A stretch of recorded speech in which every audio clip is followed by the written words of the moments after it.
ਤਰਲੋਚਨ ਸਿੰਘ ਜੀ, ਹੁਣ ਚੰਡੀਗੜ੍ਹ ਦੇ ਵਿੱਚ ਤਕਰੀਬਨ 2 ਦਰਜਨ ਦੇ ਕਰੀਬ ਕਿਸਾਨ ਜਥੇਬੰਦੀਆਂ ਵੱਲੋਂ ਇੱਕ ਮੀਟਿੰਗ ਕੀਤੀ ਜਾ ਰਹੀ ਹੈ ਤੇ ਹੁਣ ਕਿਸਾਨ ਜਥੇਬੰਦੀਆਂ ਪੰਜਾਬ ਚੋਣਾਂ ਵਿੱਚ ਨਿਤਰਨ ਦੀ ਤਿਆਰੀ ਖਿੱਚ ਰਹੀਆਂ ਨੇ। ਵਾਸੂ ਜੀ, ਬਹੁਤ ਵੱਡੀ ਖਬਰ ਨਿਕਲ ਕੇ ਆਈ ਹੈ 32 ਕਿਸਾਨ ਜਥੇਬੰਦੀਆਂ ਵਿੱਚੋਂ। ਜੋ ਜਾਣਕਾਰੀ ਮਿਲੀ ਹੈ ਵੀ ਪਿਛਲੇ ਕਾਫੀ ਸਮੇਂ ਤੋਂ ਕਿਸਾਨ ਜਥੇਬੰਦੀਆਂ ਵਿੱਚ ਇਸ ਗੱਲ ਦੀ ਚਰਚਾ ਸੀ ਵੀ ਪੰਜਾਬ ਦੇ ਲੋਕ ਚਾਹੁੰਦੇ ਨੇ ਵੀ ਕਿਸਾਨ ਜਥੇਬੰਦੀਆਂ ਵੀ 2022 ਦੀਆਂ ਚੋਣਾਂ ਵਿੱਚ ਮੈਦਾਨ 'ਚ ਨਿਤਰਨ, ਤੇ ਉਹਦੇ ਸੰਬੰਧ ਵਿੱਚ ਕਹਿੰਦੇ ਲੰਬੇ ਸਮੇਂ ਤੋਂ ਗੱਲਬਾਤ ਚੱਲ ਰਹੀ ਸੀ, ਡਿਸਕਸ਼ਨ ਚੱਲ ਰਹੀ ਸੀ।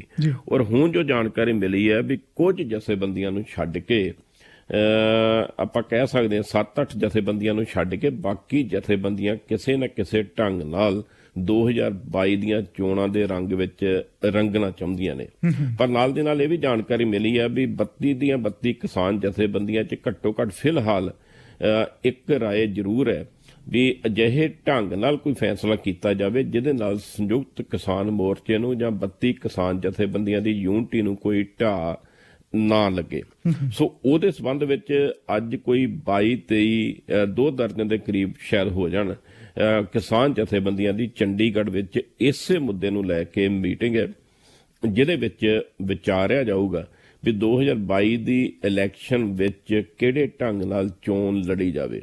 ਸੂਤਰ ਇਹ ਦੱਸਦੇ ਨੇ ਵੀ ਇੱਕ ਧਿਰ ਇਹ ਚਾਹ ਰਹੀ ਹੈ ਇਹਨਾਂ 23-24 ਜਥੇਬੰਦੀਆਂ ਵਿੱਚੋਂ ਵੀ ਆਪਾਂ ਆਮ ਆਦਮੀ ਪਾਰਟੀ ਤੇ ਹੋਰ ਹਮ ਖਿਆਲੀ ਜਿਹੜੇ ਨੇ ਉਹਨਾਂ ਨਾਲ ਕਿਸੇ ਤਰ੍ਹਾਂ ਦਾ ਸਾਂਝਾ ਫਰੰਟ ਬਣਾ ਲਿਆ ਜਾਵੇ, ਅਕਾਲੀ ਦਲ, ਬੀਜੇਪੀ ਤੇ ਕਾਂਗਰਸ ਨੂੰ ਛੱਡ ਕੇ।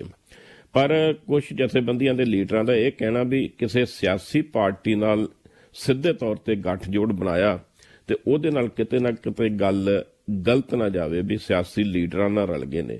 ਸੋ ਇਦਾਂ ਦੀ ਗੱਲ ਵੀ ਚੱਲ ਰਹੀ ਹੈ ਵੀ ਆਪਣੇ ਪੱਧਰ ਤੇ ਕਿਸਾਨ ਜਥੇਬੰਦੀਆਂ ਸਿਆਸੀ ਸਾਂਝਾ ਫਰੰਟ ਬਣਾ ਕੇ ਮੈਦਾਨ ਵਿੱਚ ਨਿਤਰਨ, ਤੇ ਇਸ ਦੌਰਾਨ ਜੋ ਗੱਲ ਸਾਹਮਣੇ ਆ ਰਹੀ ਵੀ ਘੱਟੋ ਘੱਟ ਆਮ ਆਦਮੀ ਪਾਰਟੀ ਨਾਲ ਕਿਸੇ ਤਰ੍ਹਾਂ ਸੀਟਾਂ ਦਾ ਲੈ ਦੇ ਕਰ ਲਿਆ ਜਾਵੇ। ਦਰਅਸਲ ਹਾਲੇ ਆਮ ਆਦਮੀ ਪਾਰਟੀ ਮੁੱਖ ਮੰਤਰੀ ਦਾ ਚਿਹਰਾ ਬਣਾਉਣ ਤੋਂ ਵੀ ਬੜੀ ਝਿਜਕ ਰਹੀ ਹੈ ਤੇ ਸੀਟਾਂ ਦਾ ਐਲਾਨ ਕਰਨ ਤੋਂ ਵੀ, ਟਿਕਟਾਂ ਦਾ ਐਲਾਨ ਕਰਨ ਤੋਂ ਵੀ ਕਾਫੀ ਉਹ ਝਿਜਕ ਦਿਖਾ ਰਹੀ ਹੈ। ਹਾਲੇ ਕੇਵਲ 40 ਜਿਹੜੇ ਟਿਕਟਾਂ ਨੇ ਇਹਨਾਂ ਦੀ ਐਲਾਨ ਕੀਤਾ, 77 ਟਿਕਟਾਂ ਹਾਲੇ ਬਾਕੀ ਨੇ। ਔਰ ਇਹ ਚਰਚਾ ਵੀ ਸੀ ਵੀ ਆਮ ਆਦਮੀ ਪਾਰਟੀ ਕਿਸੇ ਇੱਕ ਵੱਡੇ ਕਿਸਾਨ ਲੀਡਰ ਦੀ ਉਡੀਕ ਕਰ ਰਹੀ ਹੈ, ਸ਼ਾਇਦ ਉਹ ਚਾਹੁੰਦੀ ਹੈ ਵੀ ਫਲਾਣੇ ਕਿਸਾਨ ਲੀਡਰ ਨੂੰ ਮੁੱਖ ਮੰਤਰੀ ਦਾ ਚਿਹਰਾ ਬਣਾ ਕੇ ਮੈਦਾਨ ਵਿੱਚ ਉਤਰਿਆ ਜਾਵੇ। ਸੋ ਇਦਾਂ ਦੀ ਚਰਚਾ ਚੱਲ ਰਹੀ ਹੈ। ਪਰ ਇੱਕ ਗੱਲ ਪਹਿਲਾਂ ਹੀ ਬੜੀ ਸਾਫ਼ ਹੈ ਵੀ ਗੁਰਨਾਮ ਸਿੰਘ ਚੜੂਨੀ ਜਿਹੜੇ ਨੇ ਉਹ ਸਿਆਸੀ ਅਖਾੜੇ 'ਚ ਨਿੱਤਰ ਆਏ ਨੇ ਔਰ ਉਹਨਾਂ ਨੇ ਇਹ ਗੱਲ ਕਹੀ ਵੀ ਉਹ ਚੋਣਾਂ ਲੜਨਗੇ। ਭਾਵੇਂ ਉਹਨਾਂ ਨੇ ਕਿਹਾ ਵੀ ਉਹ ਖੁਦ ਚੋਣਾਂ ਨਹੀਂ ਲੜਨਗੇ, ਵੈਸੇ ਵੀ ਉਹ ਹਰਿਆਣੇ ਦੇ ਨੇ। ਪਰ ਇਹ ਵੀ ਗੱਲ ਸਾਹਮਣੇ ਆਈ ਵੀ ਜੇ ਕਿਤੇ ਇਹ 2 ਦਰਜਨ ਦੇ ਕਰੀਬ ਕਿਸਾਨ ਜਥੇਬੰਦੀਆਂ ਪੰਜਾਬ ਦੀਆਂ ਚੋਣਾਂ ਲੜਨ ਦਾ ਐਲਾਨ ਕਰਨ ਦਾ ਕੋਈ ਫੈਸਲਾ ਕਰਦੀਆਂ ਨੇ ਤੇ ਫਿਰ ਪੱਕੇ ਤੌਰ ਤੇ ਇਹ ਹੈ ਵੀ ਚੜੂਨੀ ਸਾਹਿਬ ਨਾਲ ਵੀ ਤਾਲਮੇਲ ਕੀਤਾ ਜਾਊਗਾ ਔਰ ਸਾਂਝੇ ਤੌਰ ਤੇ ਕੋਈ ਰਣਨੀਤੀ ਜਿਹੜੀ ਹੈ ਚੋਣਾਂ ਲੜਨ ਦੀ ਬਣਾਈ ਜਾਊਗੀ। ਸੋ ਇਹ ਬੜੀ ਅਹਿਮ ਮੀਟਿੰਗ ਅੱਜ ਹੋਊਗੀ ਜੀ, ਜਿਹਦੇ ਵਿੱਚ ਜੋ ਪਤਾ ਲੱਗਾ ਹੈ ਸ਼ਾਇਦ ਮੀਟਿੰਗ ਤੇ ਇਹਨਾਂ ਨੇ ਗੁਪਤੀ ਰੱਖੀ ਸੀ ਪਰ ਕਿਸੇ ਨਾ ਕਿਸੇ ਢੰਗ ਨਾਲ ਮੀਡੀਆ ਨੂੰ ਸੂਹ ਲੱਗ ਗਈ ਹੈ। ਸੋ ਅੱਜ ਕਿਸਾਨ ਜਥੇਬੰਦੀਆਂ ਇਹਦੇ ਉੱਪਰ ਬਹੁਤ ਅਹਿਮ ਮੀਟਿੰਗ ਕਰ ਰਹੇ ਨੇ ਔਰ ਕੋਈ ਵੱਡਾ ਫੈਸਲਾ ਲਿਆ ਜਾ ਸਕਦਾ ਜੀ। ਬਸ ਤਰਲੋਚਨ ਸਿੰਘ ਜੀ, ਫਿਰੋਜ਼ਪੁਰ ਤੋਂ ਕਾਂਗਰਸ ਦੇ MLA ਨੇ ਪਰਮਿੰਦਰ ਪਿੰਕੀ, ਇਹਨਾਂ ਨੇ ਨਵੇਂ DGP ਸਿਧਾਰਥ ਚੱਟੋਪਾਧਿਆਏ ਤੇ ਬੜਾ ਗੰਭੀਰ ਦੋਸ਼ ਲਗਾਇਆ ਤੇ ਨਾਲ ਹੀ ਕਿਹਾ ਵੀ ਮੇਰੀ ਜਾਨ ਨੂੰ ਇਹਨਾਂ ਤੋਂ ਖਤਰਾ ਹੈ ਤੇ ਕਿਹਾ ਵੀ ਇਹਨਾਂ ਨੂੰ ਹਟਾਇਆ ਜਾਵੇ ਅਹੁਦੇ ਤੋਂ। ਕੀ ਗੱਲ ਕੀ ਹੋਈ ਹੈ? ਬਸ ਜੀ, ਪਰਮਿੰਦਰ ਸਿੰਘ ਪਿੰਕੀ ਨੇ ਫਿਰੋਜ਼ਪੁਰ ਸ਼ਹਿਰੀ ਦੇ ਕਾਂਗਰਸ ਦੇ ਵਿਧਾਇਕ ਨੇ ਔਰ ਇਹਨਾਂ ਨੇ ਬਹੁਤ ਗੰਭੀਰ ਸੰਗੀਨ ਦੋਸ਼ ਲਾਏ ਨੇ। ਇਹਨਾਂ ਦਾ ਕਹਿਣਾ ਇਹ ਹੈ ਵੀ ਫਿਰੋਜ਼ਪੁਰ ਦਾ ਇੱਕ ਬਹੁਤ ਢਨਾੜ ਇੱਕ ਬਿਜ਼ਨਸਮੈਨ ਹੈ ਜਿਹੜੇ ਸਿਆਸੀ ਰਸੂਖ ਵੀ ਬਹੁਤ ਚੰਗੇ ਨੇ ਤੇ ਉਹਦੇ ਤੇ ਪਿਛਲੇ ਸਮੇਂ ਜਬਰ ਜਨਾਹ ਦਾ ਕੇਸ ਦਰਜ ਹੋਇਆ ਸੀ ਔਰ ਜਿਹੜੀ ਲੇਡੀ ਪੀੜਤ ਹੈ ਉਹ ਉਹਦੀ ਹਮਾਇਤ ਕਰਦੇ ਆ ਰਹੇ ਨੇ। ਔਰ ਉਹਨਾਂ ਦਾ ਕਹਿਣਾ ਵੀ ਇਹ ਵਿਅਕਤੀ ਦੀ ਜ਼ਮਾਨਤ ਜਿਹੜੀ ਹੈ ਸੁਪਰੀਮ ਕੋਰਟ ਵਿੱਚੋਂ ਵੀ ਰੱਦ ਹੋ ਚੁੱਕੀ ਹੈ ਪਰ ਉਹਨਾਂ ਨੇ ਬੜਾ ਗੰਭੀਰ ਦੋਸ਼ ਲਾਇਆ ਵੀ ਇਹ ਜਿਹੜਾ ਭਗੌੜਾ ਆ ਪੁਲਿਸ ਦਾ, ਇਹ ਪੁਲਿਸ ਦੇ ਮੁਖੀ ਭਾਵ ਜਿਹੜੇ ਨਵੇਂ ਡੀਜੀਪੀ ਲਾਏ ਨੇ ਸਿਧਾਰਥ ਚਟੋਪਾਧਿਆ ਜੀ, ਉਹਨਾਂ ਦੇ ਕੋਲ ਆਮ ਬੈਠਾ ਦੇਖਿਆ ਗਿਆ। ਉਹਨਾਂ ਨੇ ਤੇ ਇਹ ਵੀ ਦੋਸ਼ ਲਾਇਆ ਵੀ ਉਹਨਾਂ ਨਾਲ ਕਾਰ ਵਿੱਚ ਘੁੰਮਦਾ ਦੇਖਿਆ ਗਿਆ। ਔਰ ਪਿੰਕੀ ਉਹਨਾਂ ਦਾ ਇਹ ਕਹਿਣਾ ਕਿਉਂਕਿ ਉਹ ਲੇਡੀ ਜਿਹੜੀ ਪੀੜਤ ਹੈ, ਵਿਕਟਮ ਹੈ, ਉਹਦੀ ਹਮਾਇਤ ਕਰਦੇ ਨੇ, ਇਸ ਲਈ ਉਹਦੀ ਬੜੀ ਇਸ ਵਿਅਕਤੀ ਨਾਲ ਦੁਸ਼ਮਣੀ ਹੈ। ਤੇ ਉਹ ਭਗੌੜਾ ਜਿਹੜਾ ਆ ਉਹ ਅੱਜ ਜੇ ਡੀਜੀਪੀ ਦਾ ਇੰਨਾ ਨਜ਼ਦੀਕੀ ਹੈ, ਉਹਦੇ ਨਾਲ ਘੁੰਮ ਰਿਹਾ ਤੇ ਉਹਦੀ ਜਾਨ ਨੂੰ ਖਤਰਾ। ਉਹਨਾਂ ਨੇ ਇੱਕ ਤੇ ਮੁੱਖ ਮੰਤਰੀ ਚਰਨਜੀਤ ਚੰਨੀ ਹੋਣਾ ਤੋਂ ਇਹ ਮੰਗ ਕੀਤੀ ਹੈ ਵੀ ਡੀਜੀਪੀ ਨੂੰ ਤੁਰੰਤ ਇਸ ਅਹੁਦੇ ਤੋਂ ਹਟਾਇਆ ਜਾਵੇ ਜਿਹੜਾ ਇੱਕ ਜਬਰ ਜਨਾਹ ਦੇ ਮੁਲਜ਼ਮ ਭਗੌੜੇ ਨਾਲ ਘੁੰਮ ਰਿਹਾ। ਔਰ ਦੂਸਰੀ ਗੱਲ ਉਹਨਾਂ ਨੇ ਕਹੀ ਹੈ ਵੀ ਜੇ ਉਹਨਾਂ ਨੂੰ ਜਾਂ ਉਹਨਾਂ ਦੇ ਪਰਿਵਾਰ ਨੂੰ ਕਿਸੇ ਤਰ੍ਹਾਂ ਦਾ ਕੋਈ ਜਾਨੀ ਮਾਲੀ ਨੁਕਸਾਨ ਹੁੰਦਾ ਤੇ ਇਹਦੇ ਲਈ ਡਾਇਰੈਕਟਰ ਜਨਰਲ ਪੁਲਿਸ ਚਟੋਪਾਧਿਆ ਸਾਹਿਬ ਜਿਹੜੇ ਨੇ ਜ਼ਿੰਮੇਵਾਰ ਹੋਣਗੇ। ਉਂਝ ਇਸ ਬਾਰੇ ਫਿਲਹਾਲ ਨਾ ਤੇ ਚਟੋਪਾਧਿਆ ਸਾਹਿਬ ਨੇ ਕੋਈ ਟਿੱਪਣੀ ਕੀਤੀ ਤੇ ਨਾ ਹੀ ਪੰਜਾਬ ਸਰਕਾਰ ਨੇ ਇਹਦੇ ਤੇ ਕੋਈ ਕਲੈਰੀਫਿਕੇਸ਼ਨ ਜਾਂ ਕੋਈ ਗੱਲ ਕੀਤੀ ਹੈ, ਪਰ ਪਿੰਕੀ ਹੁਣਾਂ ਨੇ ਬੜੇ ਗੰਭੀਰ ਦੋਸ਼ ਲਾਤੇ ਨੇ ਜੀ। ਬਸ ਤਲੋਚਨ ਸਿੰਘ ਜੀ, ਡਰੱਗ ਮਾਮਲੇ ਦੇ ਵਿੱਚ ਬਿਕਰਮ ਮਜੀਠੀਆ ਦੇ ਖਿਲਾਫ FIR ਦਰਜ ਹੋਈ ਹੈ। ਉਸ ਤੋਂ ਬਾਅਦ SIT ਵੱਲੋਂ ਕਈ ਥਾਵਾਂ ਤੇ ਛਾਪੇ ਮਾਰੇ ਗਏ ਨੇ ਗ੍ਰਿਫਤਾਰੀ ਦੇ ਲਈ। ਸੋ ਕੀ ਅਪਡੇਟ ਹੈ ਜੀ ਇਸ ਮਾਮਲੇ 'ਚ ਹੁਣ?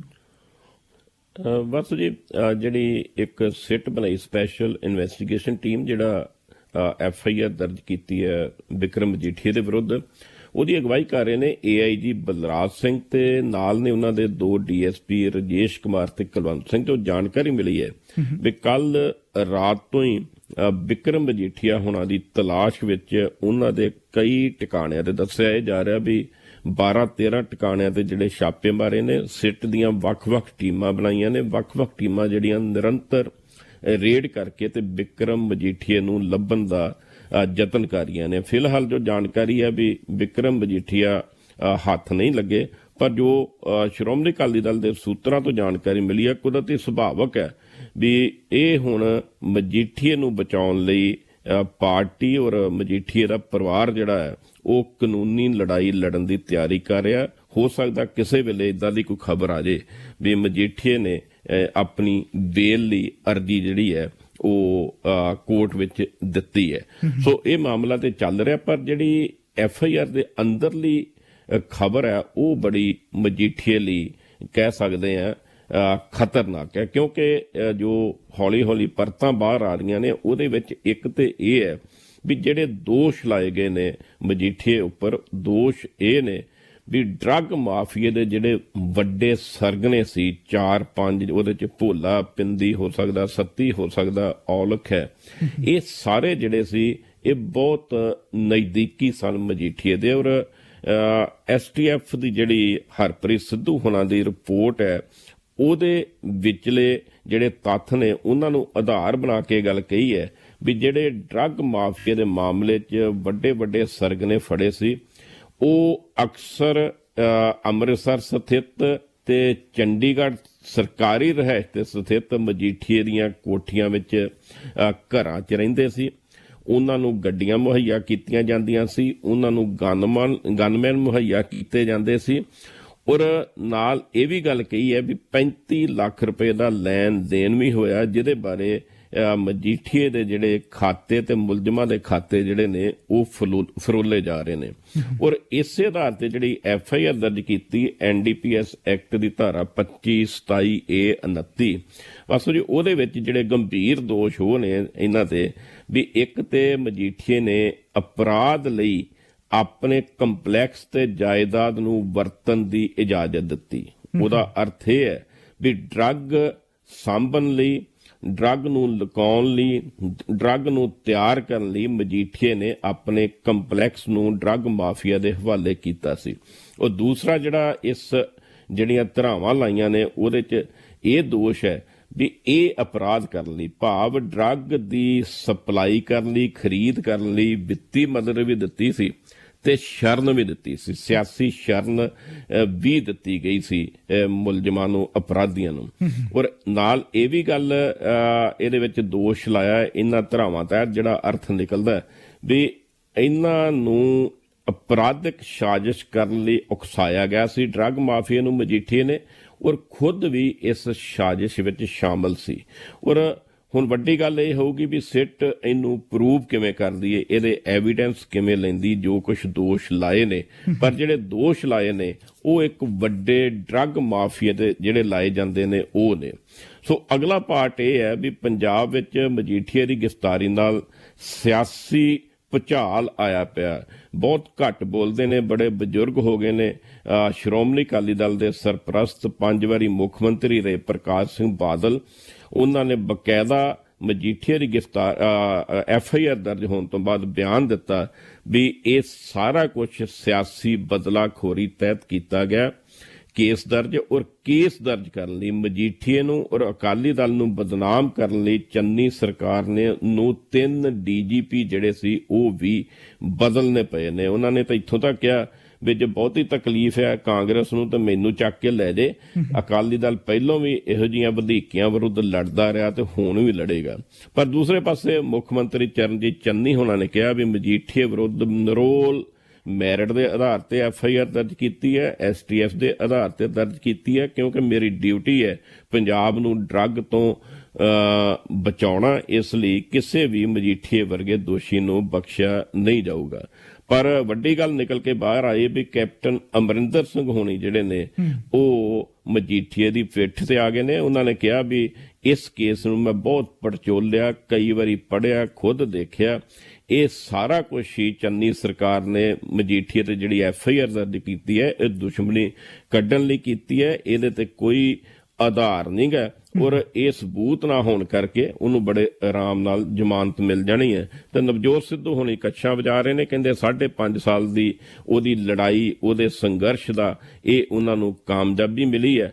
ਪਰ ਵਾਸੂ ਜੀ ਇੱਥੇ ਵੀ ਉਹ ਚੰਨੀ ਸਰਕਾਰ ਨੂੰ ਜਾਂ ਆਪਣੇ ਗ੍ਰਹਿ ਮੰਤਰੀ ਸੁਖਜਿੰਦਰ ਰੰਧਾਵਾ ਨੂੰ ਕ੍ਰੈਡਿਟ ਦੇਣ ਦੀ ਥਾਂ ਉਹਨਾਂ ਨੇ ਕਿਹਾ ਵੀ ਇਹ ਲੜਾਈ ਦੀ ਕਾਮਯਾਬੀ ਦਾ ਮੁੱਖ ਕਾਰਨ ਇਹ ਹੈ ਵੀ ਹੁਣ ਜਿਹੜੇ ਅਧਿਕਾਰੀ ਬੜੇ ਸਮਰੱਥ, ਬੜੇ ਯੋਗ ਤੇ ਬੜੇ ਇਮਾਨਦਾਰ ਆਏ ਨੇ, ਜਿਹਦੇ ਕਰਕੇ ਇਹ ਹੋਇਆ। ਕਾਰਨ ਕੀ ਹੈ ਵੀ ਚੱਟੋਪਾਧਿਆ ਸਾਹਿਬ ਨਵੇਂ DGP ਜਿਹੜੇ ਨੇ ਉਹ ਸਿੱਧੂ ਸਾਹਿਬ ਦੇ ਨਜ਼ਦੀਕੀ ਨੇ। ਤੇ ਸੁਖਜਿੰਦਰ ਰੰਧਾਵਾ ਜਿਹੜੇ ਗ੍ਰਹਿ ਮੰਤਰੀ, ਉਹਨਾਂ ਨੇ ਬੜਾ ਸਾਫ਼ ਕਿਹਾ ਇਹ ਸਿਆਸੀ ਬਦਲਾਖੋਰੀ ਨਹੀਂ, ਜੇ ਲੋੜ ਪਈ ਤੇ ਗ੍ਰਿਫਤਾਰ ਵੀ ਕੀਤਾ ਜਾਊਗਾ ਮਜੀਠੀਏ ਨੂੰ। ਤੇ ਰਾਘਵ ਚੱਡਾ ਜਿਹਦੇ ਬਾਰੇ ਆਪਾਂ ਪਹਿਲਾਂ ਵੀ ਜ਼ਿਕਰ ਕੀਤਾ ਸੀ, ਇਹ ਸਹਿ ਇੰਚਾਰਜ ਨੇ ਆਪ ਦੇ, ਉਹ ਕਹਿੰਦੇ ਮੈਂ ਤੇ ਪਹਿਲਾਂ ਹੀ ਇਹ ਐਲੀਗੇਸ਼ਨ ਲਾਇਆ ਸੀ ਵੀ ਸੁਖਬੀਰ ਬਾਦਲ ਤੇ ਚਰਨਜੀਤ ਚੰਨੀ ਹੁਣਾਂ ਦੀ ਲੰਗੀ ਦੇਰ ਰਾਤ ਇੱਕ ਫਾਰਮ ਹਾਊਸ 'ਚ ਮੀਟਿੰਗ ਹੋਈ ਸੀ ਜਿਹਦੇ ਵਿੱਚ ਕਿਹਾ ਗਿਆ ਸੀ ਵੀ ਚੋਣ ਸਟੰਟ ਕਰਨਾ, ਮਜੀਠੀਏ ਵਿਰੁੱਧ ਨਰਮ ਧਾਰਾਵਾਂ ਤਹਿਤ ਕੇਸ ਦਰਜ ਕੀਤਾ ਜਾਊ ਤਾਂ ਤੇ ਅਗਲੇ ਦਿਨ ਉਹਨੂੰ ਜ਼ਮਾਨਤ ਮਿਲ ਜਾਏਗੀ। ਸੋ ਪੰਜਾਬ 'ਚ ਮਜੀਠੀਆ ਸਾਹਿਬ ਰਿਪੋਰਟ ਨੇ ਜੀ, ਉਹਨਾਂ ਨੂੰ ਲੱਭਣ ਲਈ ਪੁਲਿਸ ਛਾਪੇ ਮਾਰੀ ਹੈ ਤੇ ਸਰਕਾਰ ਜਿਹੜੇ ਸਿਆਸੀ ਲੀਡਰ ਨੇ ਉਹ ਇਦਾਂ ਦੀ ਬਿਆਨਬਾਜ਼ੀ ਦੇ ਰਹੇ ਨੇ ਜੀ। ਜੀ ਬਸ ਤਲੋਚਨ ਸਿੰਘ ਜੀ, ਤੁਸੀਂ ਕੈਪਟਨ ਸਾਹਿਬ ਦਾ ਜ਼ਿਕਰ ਕੀਤਾ ਵੀ ਉਹਨਾਂ ਨੇ ਰਾਜਪੁਰੇ 'ਚ ਰੈਲੀ ਕੀਤੀ ਤੇ ਦੁਬਾਰਾ ਸਰਗਰਮ ਹੋਏ ਨੇ, ਤੇ ਉਸ ਰੈਲੀ 'ਚ ਉਹਨਾਂ ਨੇ ਇਹ ਜਿਹੜਾ ਪੂਰਾ ਕੇਸ ਹੈ ਇਹਨੂੰ ਗਲਤ ਦੱਸਿਆ। ਉਹ ਹੁਣ ਆਪਣੇ ਆਪ ਨੂੰ ਕਿਵੇਂ ਪੋਜੀਸ਼ਨ ਕਰ ਰਹੇ ਨੇ? ਸੋ ਕਾਂਗਰਸ ਨਾਲੋਂ ਜ਼ਿਆਦਾ ਉਹਨਾਂ ਨੂੰ ਹੁਣ ਅਕਾਲੀ ਦਲ ਪਿਆਰਾ ਹੋ ਗਿਆ? ਕੈਪਟਨ ਸਾਹਿਬ ਜਿਹੜੇ ਨੇ ਹਵਾ 'ਚ ਲਟਕੇ ਪਏ ਨੇ ਜੀ, ਉਹਨਾਂ ਦਾ ਸਿਆਸੀ ਜ਼ਮੀਨ ਖਿਸਕੀ ਪਈ ਹੈ।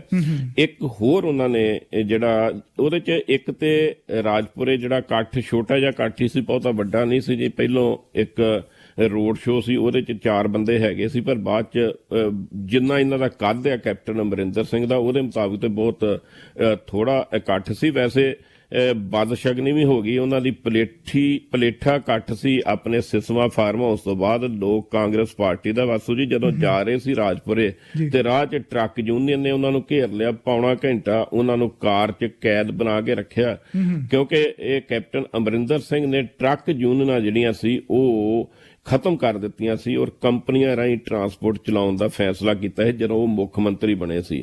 ਔਰ ਉੱਥੇ ਕੈਪਟਨ ਸਾਹਿਬ ਨੂੰ ਪੌਣਾ ਘੰਟਾ ਕਾਰ 'ਚ ਕੈਦ ਰਹਿਣ ਤੋਂ ਬਾਅਦ ਟਰੱਕ ਯੂਨੀਅਨ ਕੋਲੋਂ ਮੁਆਫੀ ਮੰਗ ਕੇ ਅੱਗੇ ਜਾਣਾ ਪਿਆ ਸੀ। ਸੋ ਉੱਥੇ ਰਾਜਪੁਰੇ ਜਾ ਕੇ ਉਹਨਾਂ ਨੇ ਇੱਕ ਤੇ ਮਜੀਠੀਏ ਦੇ ਹੱਕ ਵਿੱਚ ਇਹ ਗੱਲ ਕਹੀ ਹੈ, ਜਿਵੇਂ ਆਪਾਂ ਜ਼ਿਕਰ ਕੀਤਾ ਵੀ ਬੜੀ ਨੀਝ ਨਾਲ ਕੇਸ ਦੇਖਿਆ, ਇਹ ਬਦਲਾਖੋਰੀ ਹੈ। ਉਹ ਦੂਸਰੀ ਉਹਨਾਂ ਨੇ ਇੱਕ ਹੋਰ ਗੱਲ ਵੀ ਬੜੀ ਵੱਡੀ ਕਹੀ ਹੈ ਵੀ ਸ਼੍ਰੀ ਹਰਿਮੰਦਰ ਸਾਹਿਬ ਤੇ ਕਪੂਰਥਲਾ ਵਿਖੇ ਜਿਹੜੇ ਬੇਅਦਬੀ ਕਾਂਡ ਹੋਏ ਨੇ, ਉਹਦੇ 'ਚ ਜਿਹੜੇ ਦੋਸ਼ੀਆਂ ਨੂੰ ਮੌਕੇ ਤੇ ਕਤਲ ਕਰ ਦਿੱਤਾ ਉਹ ਟੋਟਲੀ ਗਲਤ ਹੈ। ਬਿਲਕੁਲ ਮੈਂ ਉਹਦੇ ਵਿਰੁੱਧ ਹਾਂ।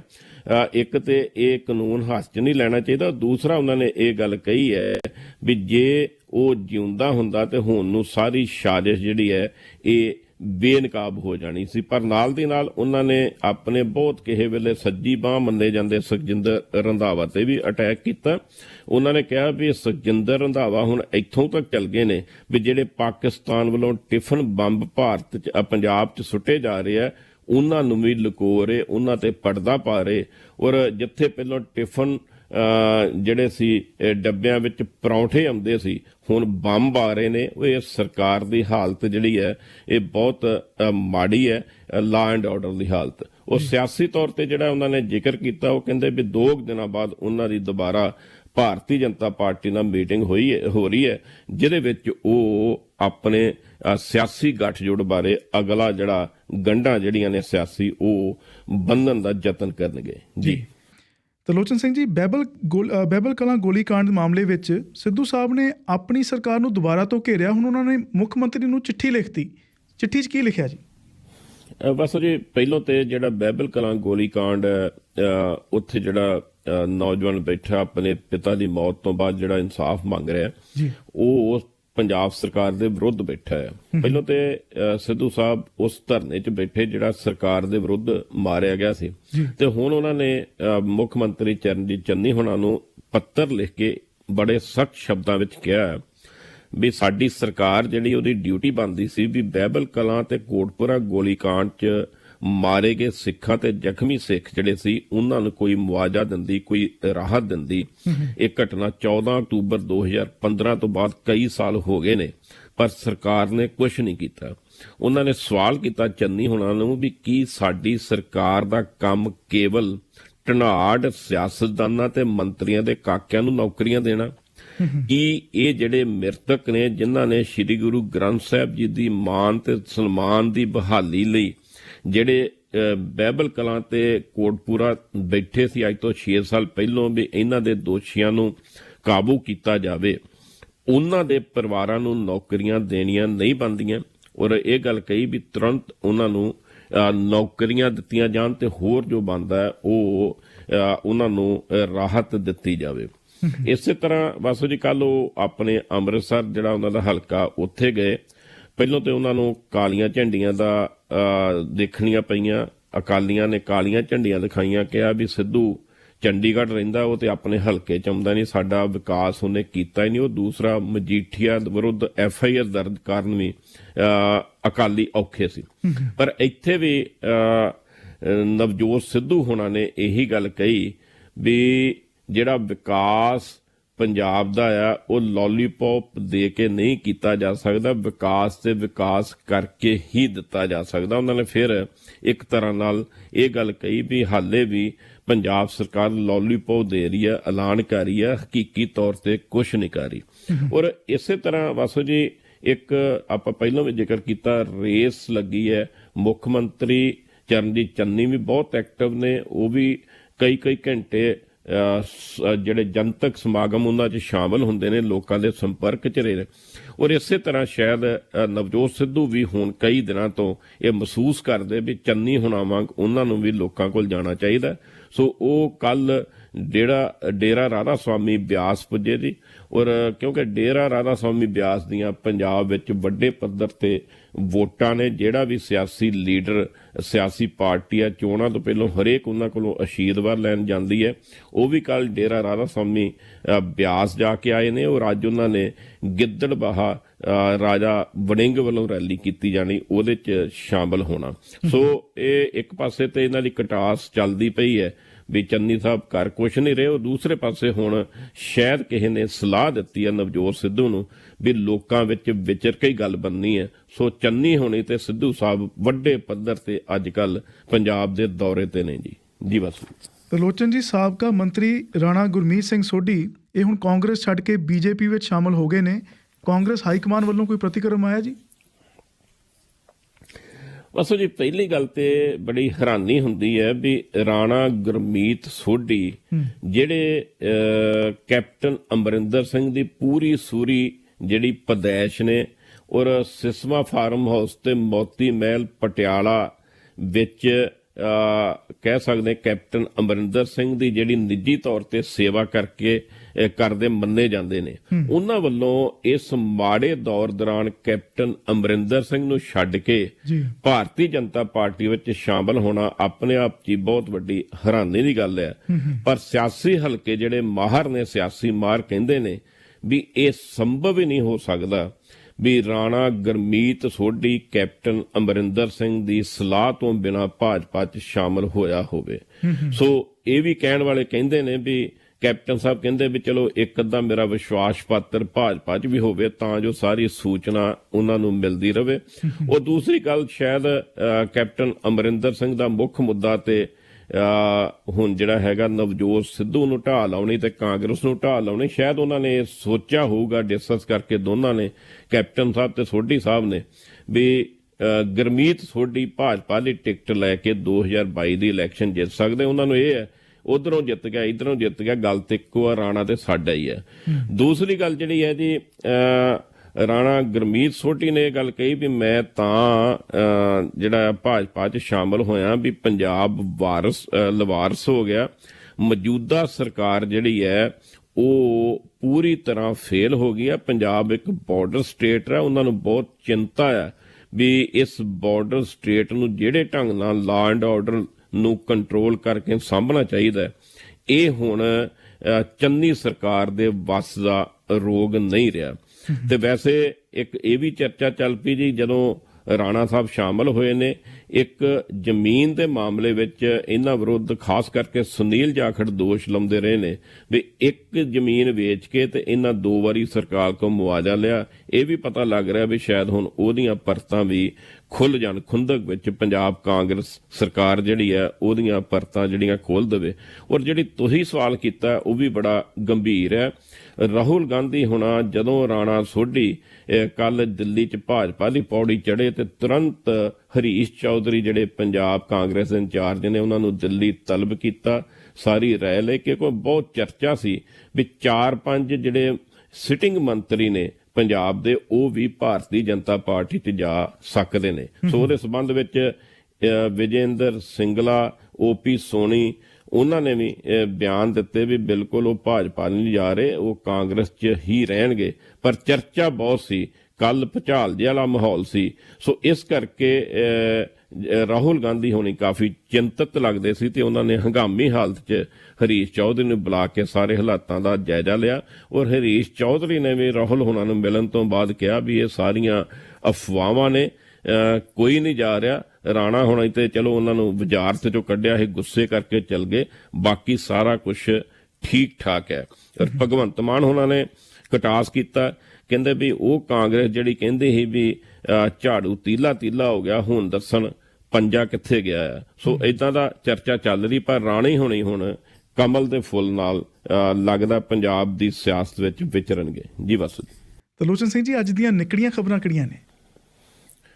ਵਾਸੂ ਜੀ, ਪੰਜਾਬ ਚੋਣ ਪ੍ਰਚਾਰ ਕਮੇਟੀ ਕਾਂਗਰਸ ਦੀ ਜਿਹੜੀ ਹੈ ਉਹਦੀ ਅੱਜ ਦਿੱਲੀ 'ਚ ਮੀਟਿੰਗ ਹੋ ਰਹੀ ਹੈ ਜੀ, ਜਿਹਦੇ ਵਿੱਚ ਮੁੱਖ ਮੰਤਰੀ ਚਰਨਜੀਤ ਚੰਨੀ, ਪੰਜਾਬ ਕਾਂਗਰਸ ਦੇ ਪ੍ਰਧਾਨ ਨਵਜੋਤ ਸਿੱਧੂ ਤੇ ਸਾਬਕਾ ਪ੍ਰਧਾਨ ਤੇ ਜਿਹੜੇ ਚੋਣ ਪ੍ਰਚਾਰ ਕਮੇਟੀ ਦੇ ਚੇਅਰਮੈਨ ਨੇ ਸੁਨੀਲ ਜਾਖੜ ਸ਼ਾਮਲ ਹੋਣਗੇ। ਜਿਵੇਂ ਤੁਸੀਂ ਸਵਾਲ ਕੀਤਾ ਸੀ, ਲੱਗਦਾ ਇਹ ਹੈ ਵੀ ਰਾਹੁਲ ਗਾਂਧੀ ਹੋਣਾ ਚੰਡੀਗੜ੍ਹ ਦੀ ਥਾਂ ਦਿੱਲੀ ਮੀਟਿੰਗ ਇਸੇ ਲਈ ਸੱਦੀ ਹੈ ਵੀ ਨਾਲੇ ਮੀਟਿੰਗ ਹੋ ਜੂਗੀ ਤੇ ਨਾਲੇ ਜਿਹੜੀ ਪਾਰਟੀ ਵਿੱਚ ਹਿਲਜੁਲ ਹੋਈ ਹੈ ਉਹਦੇ ਤੇ ਚਰਚਾ ਕਰ ਲਈ ਜਾਊਗੀ।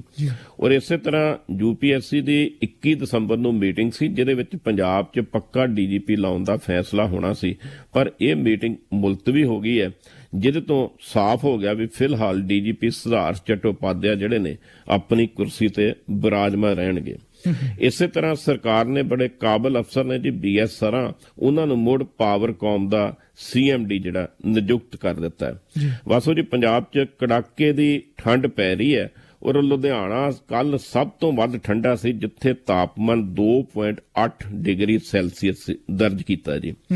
ਸੁਖਪਾਲ ਖਹਿਰਾ ਜਿਹੜੇ ED ਦੇ ਸ਼ਿਕੰਜੇ 'ਚ ਆਏ ਨੇ, ਉਹਨਾਂ ਨੂੰ ਇੱਕ ਹੋਰ ਵੱਡਾ ਝਟਕਾ ਲੱਗਾ ਜੀ। ਉਹਨਾਂ ਦੀ ਜ਼ਮਾਨਤ ਦੀ ਅਰਜ਼ੀ ਅਦਾਲਤ ਨੇ ਰੱਦ ਕਰ ਦਿੱਤੀ ਹੈ ਤੇ ਅਗਲੀ ਸੁਣਵਾਈ 18 ਜਨਵਰੀ 2022 ਪਾ ਦਿੱਤੀ, ਜਿਹਦੇ ਤੋਂ ਸਾਫ਼ ਹੈ ਵੀ ਉਹ ਹੁਣ 18 ਜਨਵਰੀ ਤੱਕ ਅਗਲੇ ਸਾਲ ਤੱਕ ਜੇਲ੍ਹ 'ਚ ਹੀ ਰਹਿਣਗੇ। ਜੀ ਬਸ। ਤਲੋਚਨ ਜੀ, ਅੱਜ ਦੀਆਂ ਬ੍ਰੇਕਿੰਗ ਨਿਊਜ਼ ਵੀ ਦੱਸ ਦਿਓ। ਬਸ ਜੀ ਆਪਾਂ ਪਹਿਲਾਂ ਇੱਕ ਦੋ ਵਾਰੀ ਜ਼ਿਕਰ ਕੀਤਾ, ਜਲੰਧਰ ਸਿੱਖਿਆ ਮੰਤਰੀ ਪ੍ਰਗਟ ਸਿੰਘ ਦੇ ਘਰ ਨੇੜੇ 2 ਬੇਰੁਜ਼ਗਾਰ ਨੌਜਵਾਨ ਪਾਣੀ ਦੀ ਟੈਂਕੀ ਤੇ ਚੜੇ ਨੇ। ਉਹਨਾਂ ਨੇ ਅੱਜ ਧਮਕੀ ਦਿੱਤੀ ਹੈ ਉਹ ਪ੍ਰਗਟ ਸਿੰਘ ਦੀ ਕੋਠੀ ਦੇ ਅੱਗੇ ਆ ਕੇ ਆਤਮਦਾਹ ਕਰਨ ਦਾ ਯਤਨ ਕਰਨਗੇ ਜੀ। ਤਾਂ ਲੋਚਨ ਸਿੰਘ ਜੀ ਬਹੁਤ ਬਹੁਤ ਧੰਨਵਾਦ, ਕੱਲ ਫਿਰ ਗੱਲਬਾਤ ਕਰਦੇ ਹਾਂ ਜੀ। ਜੀ ਥੈਂਕ ਯੂ ਵੈਸੇ ਜੀ, ਮਿਹਰਬਾਨੀ, ਸਤਿ ਸ਼੍ਰੀ ਅਕਾਲ। ਸਤਿ ਸ਼੍ਰੀ ਅਕਾਲ ਜੀ।